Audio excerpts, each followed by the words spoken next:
Tapos tayo sa mga traffic. May mga estudyante dito na matulog dyan. So sana po maawa tayo sa kanila. So gusto po namin i-offer yung Liwasang Bonifacio. Kasi po Freedom Park po doon.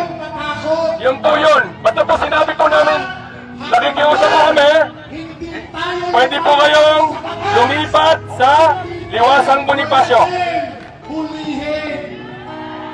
Yes, sir.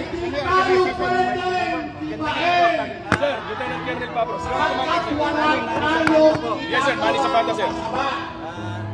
Tatapos sila na lang, tapos ano na lang. Sir Zapata, makaasa po ko dyan, sir, ha? Opo, opo. Sige, sir. Kaya pababain nyo lang yung tension. Pababain nyo lang yung tension. Kasi tumaas yung tension eh. Yun yung habol namin eh.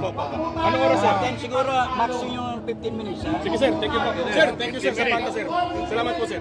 Thank you, sir. Thank you, sir.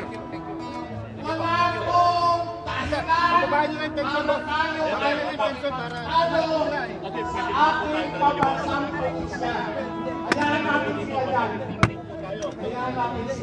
Okay, sige, kantahan natin sila.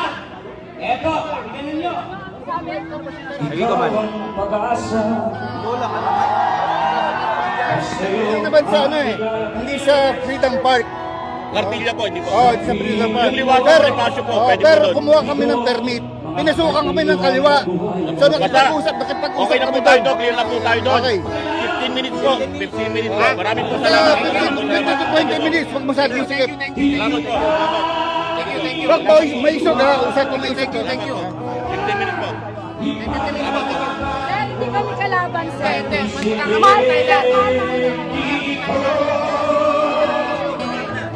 Ipaglalaban ko hanggang sa dulo ng buhay ko. Duterte ang tunay na nagmamahal sa